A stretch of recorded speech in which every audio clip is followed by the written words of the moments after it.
জুলাই গণহত্যার অভিযোগে করা মামলায় আন্তর্জাতিক অপরাধ ট্রাইব্যুনালে হাজির করা হয়েছে আওয়ামী লীগ নেতা আমির হোসেন আমু ও কামরুল ইসলামকে। সকালে তাদের সেখানে নিয়ে আসা হয়। এর আগে গেল ৬ নভেম্বর রাজধানীর ধানমন্ডি এলাকা থেকে আমির হোসেন আমুকে গ্রেপ্তার করে ডিবি পুলিশ। পরদিন তার ৬ দিনের রিমান্ড মঞ্জুর করে আদালত। বর্তমানে তিনি কারাগারে। এদিকে সাবেক খাদ্যমন্ত্রী ও আওয়ামী লীগের সভাপতি মণ্ডলীর সদস্য কামরুল ইসলাম উত্তরা থেকে গ্রেপ্তার হন ১৮ নভেম্বর। পরে হত্যা মামলায় রিমান্ডে নেয়ার পর তাকেও কারাগারে পাঠানো হয়। বৈষম্য বিরোধী ছাত্র আন্দোলন দমনের চেষ্টায় গণহত্যার ২ অভিযোগে গত ১৭ অক্টোবর শেখ হাসিনা সহ ৪৬ জনের বিরুদ্ধে গ্রেপ্তারি পরোয়ানা জারি করে আন্তর্জাতিক অপরাধ ট্রাইব্যুনাল।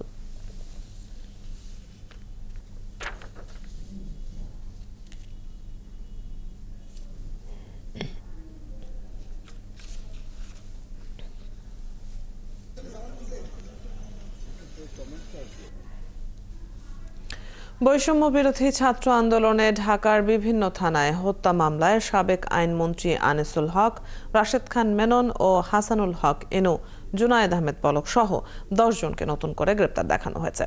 বুধবার সকালে তাদের সিএমএম আদালতে হাজির করা হলে এই আদেশ দেয় ঢাকা মেট্রোপলিটন ম্যাজিস্ট্রেট ইমরান আহমেদ। এছাড়া পল্টন থানার যুবদল নেতা শামীম হত্যা মামলায় মিরপুরের সাবেক কাউন্সিলর জামাল মোস্তফা ও ঢাকা মহানগর উত্তর মহিলা আওয়ামী লীগের সাংগঠনিক সম্পাদক রোকেয়া জামানকে ৩ দিন করে রিমান্ড মঞ্জুর করেছে আদালত। পাশাপাশি একাধিক থানার হত্যা মামলায় সাবেক প্রধানমন্ত্রীর মুখ্য সচিব নজিবুর রহমান ও ২ জন পুলিশ সদস্যকে নতুন করে গ্রেপ্তার দেখানো হয়েছে। রাষ্ট্রপক্ষের আইনজীবী জানান, জুলাই গণহত্যায় প্রত্যক্ষ ও পরোক্ষভাবে জড়িত ছিল আসামিরা। দর্শক, এবারে জানবো আন্তর্জাতিক অপরাধ ট্রাইব্যুনালের আজকের সবশেষ খবরগুলো। সহকর্মী সৈকত সাদিক আছেন, সেখানে যুক্ত হচ্ছেন এই মুহূর্তে।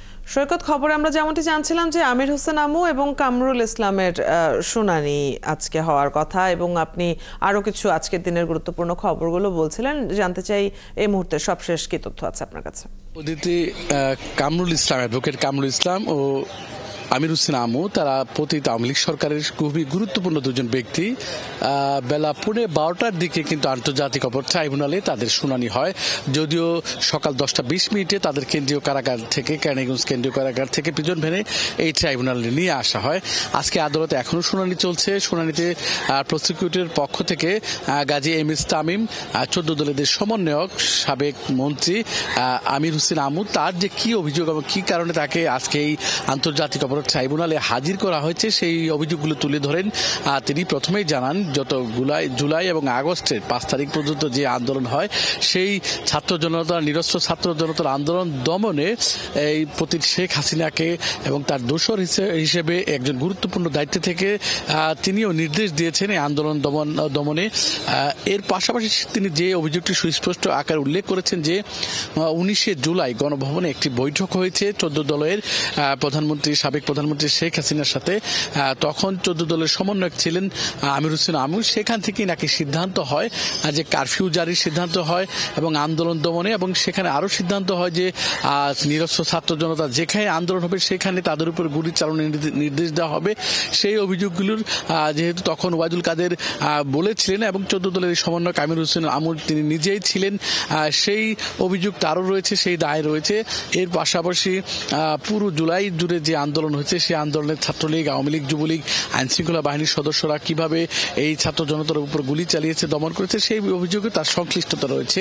এবং তিনি যেহেতু গুরুত্বপূর্ণ একজন মন্ত্রী ছিলেন, এবং তাকে এই মুহূর্তে যাতে কারাগারে রাখা হয়, তাকে যাতে জামিন না দেওয়া হয় এবং তার যে তিনি তদন্তে প্রভাবিত করতে পারে, সেই প্রেক্ষিতে তার বিরুদ্ধে আবেদন করা হয়। আর আরেকজন যে রয়েছেন কামরুল ইসলাম, তার বিষয়ে অভিযোগ তোলা হয় যে তিনি ঢাকা 2 আসনের সংসদ সদস্য। সেই সময় সাভার, কামরাঙ্গীরচর, মুগদা সহ রাজধানীর বিভিন্ন জায়গায় ছাত্র জনতার উপর আন্দোলন দমনে ছাত্রলীগ, যুবলীগ, আওয়ামী লীগ, পাশাপাশি আইনশৃঙ্খলা বাহিনীর সদস্যরা যেভাবেই নির্বিচারে গুলি চালায়, সেইখানেও কামরুল ইসলামের ভূমিকা রয়েছে। এখন কামরুল ইসলামের অভিযোগ পড়া শুনানি চলছে। সব মিলিয়ে এখন পর্যন্ত যেহেতু 2 জনকে গ্রেপ্তারের আবেদন করা হয়েছে এবং আদালত এই শুনানি শেষে হয়তো কিছুক্ষণের মধ্যে সিদ্ধান্ত দিবে, যেহেতু তদন্তের স্বার্থে তাদের গ্রেপ্তারে রাখার জন্য বা কারাগারে রাখার আবেদন করেছে, এবং তাদের এই তদন্ত শেষ করতে কি কতদিন সময় লাগবে, 1 মাস 2 মাস, সেই বিষয়ে আদালত বা ট্রাইব্যুনালের চেয়ারম্যান সিদ্ধান্ত দেবে। অদিতি এখন পর্যন্ত এই হচ্ছে শুনানি সর্বশেষ পরিস্থিতি। আরেকটা বিষয় হচ্ছে যাত্রাবাড়ি থানার সাবেক যে ওসি আবুল হাসান তাকেও নিয়ে আসা হয়েছে, তার বিরুদ্ধেও ট্রাইব্যুনালে শুনানি হবে। অদিতি এখন পর্যন্ত এই হচ্ছে ট্রাইব্যুনালের সর্বশেষ পরিস্থিতি। অনেক ধন্যবাদ। আপনি আছেন সেখানে, সংবাদ সংগ্রহ করছেন, নিশ্চয়ই পরবর্তী সংবাদগুলোতে আমরা সবশেষ আপডেটগুলো আবারও জানবো। দর্শক, সহকর্মী সৈকত সাদিক আমাদের সাথে যুক্ত ছিলেন আন্তর্জাতিক অপরাধ ট্রাইব্যুনালের খবর নিয়ে।